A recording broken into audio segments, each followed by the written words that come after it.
I bought these 4 mini PCs from a local business liquidation sale for $80 total.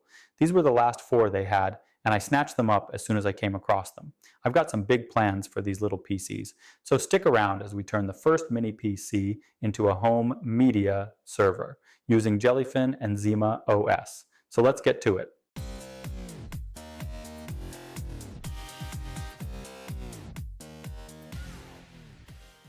Alright, so the first one I decided to use is an HP ProDesk with an Intel i5 processor, 8 GB of RAM, and 1 TB solid state drive. I cleaned it up a little and removed the old asset tags. I was so excited to get these so cheaply that I didn't even realize they didn't have the power adapters with them until I got back to the shop. Luckily, they use just a pretty standard 65-watt power supply, and I have a ton of these at the shop. So I plugged this guy up, power it on, and I immediately hit a snag. There's a BIOS password in place. This is a password that prevents changes to the BIOS settings. Without this password, I can't boot into any external USB device or make any changes to the settings or boot order. Okay, now sometimes you can remove the CMOS battery from the motherboard to clear the BIOS password. So I opened up the case, pulled the CMOS battery, held the power button down for 15 seconds, reassembled the PC, and fired it back up. BIOS password still there. I jumped into the Googleverse and discovered that these HP models have a BIOS password jumper pin on the motherboard to clear the BIOS password. I removed the jumper pin, fired the PC up, hit the F9 key, and was quickly presented with the boot selection menu. I shut the PC back down again and replaced the password jumper on the motherboard. Alight, now that we're past all that excitement, let me explain my plan for this mini PC. We're going to turn this into a mini home media server by installing ZimaOS and setting up a Docker app called Jellyfin. ZimaOS is a lightweight but powerful open NAS operating system built for self-hosting all kinds of great services. It supports all x86 and x64 hardware and is super easy to get going. Again, for the media server portion, we'll use an app called Jellyfin.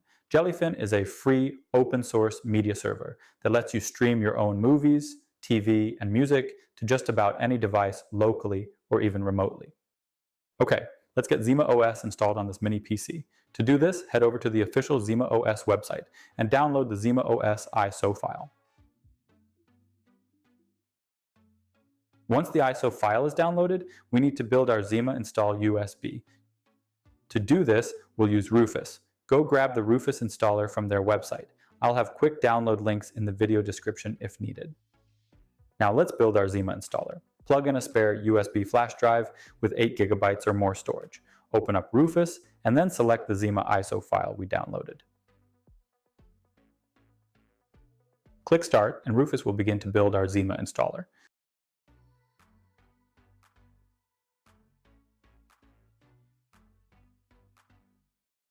Once Rufus is done, we're going to plug the USB into our mini PC. We'll power the PC on and enter our boot selection menu by hitting the F9 key at startup.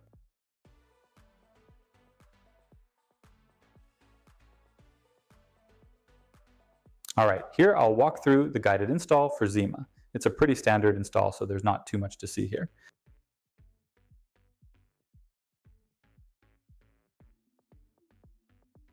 After install, Zima will start its initial startup process. When the boot phase is complete, Zima will seek out an IP address on your network. We'll use this IP to access our Zima media server via a web browser from a separate PC.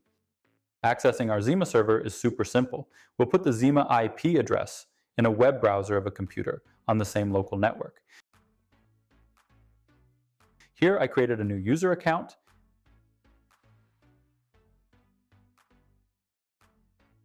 and navigated to the Zima dashboard. From now on, this web dashboard is your Zima control center for storage, apps, media, remote access, and more. Now for the fun part, Jellyfin, the media server. Jellyfin is a free open source media server that lets you stream your own movies, TV, and music to just about any device. On ZimaOS, you don't have to touch Docker commands. Most of their apps, like Plex and Jellyfin, are just one-click installs from the App Store. Here, I'll install Jellyfin from the App Store.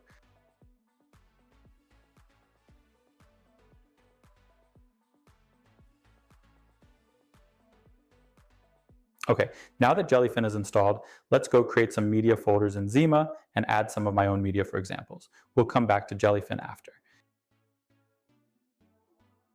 I want to create 2 media folders to link to Jellyfin, one for movies and then one for TV shows. It's very simple to do this by navigating to the media folder in Zima and then adding the desired folders.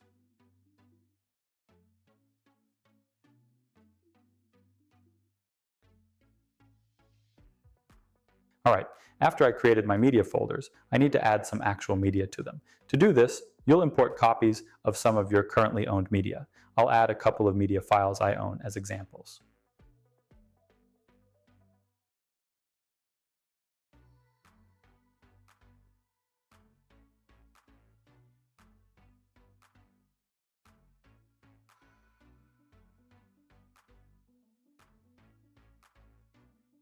Alright, now that we've created our media folders and added example media to them, let's go walk through the initial setup for the Jellyfin media server.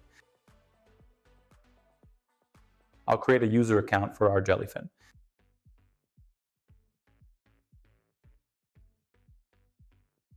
Now, we'll link the media folders we created in Zima to the Jellyfin server media libraries.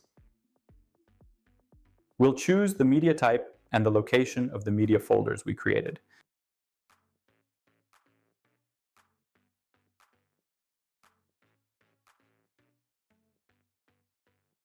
We'll do this for each folder we created, so movies and TV shows.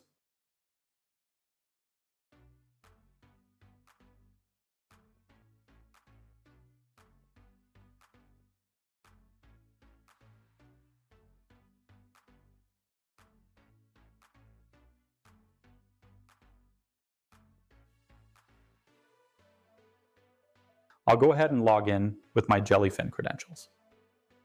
And as you can see, the example media files we added show up in Jellyfin now. Jellyfin has even grabbed some of the movie and TV show artwork as well, which is cool. Alright, so our Jellyfin server is set up and ready, but how do we watch our movies or TV shows? What's awesome about Jellyfin is there are so many different ways to access the server. You can view from basically any of your devices, a laptop, an Apple TV, a tablet, and even your cell phone. For this example, we'll view from our desktop. You'll need to go download the Jellyfin media player for your device. You can do this by visiting the official Jellyfin site. Once you've installed your Jellyfin media player, you'll point it towards the local Jellyfin server via its IP address.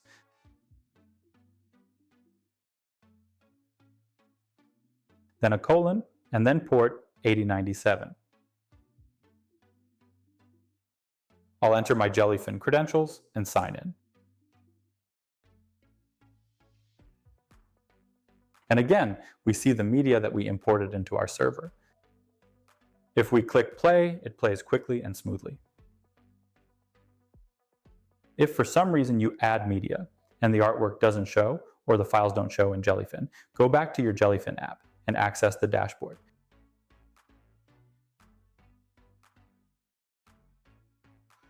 If you click Scan All Libraries, it will update the imported media. There are a ton of other items within the ZimaOS that we won't mess with today, but there are many apps to explore in the App Store. You can use ZimaOS as a file server or backup server, create virtual machines, and much, much more. I highly recommend giving it a look.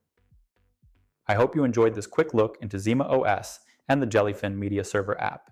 If so, please give this video a thumbs up and consider subscribing to the channel. Also, let me know in the comments what you think I should do with the other 3 mini PCs. Thanks again for watching, and we'll see you in the next one.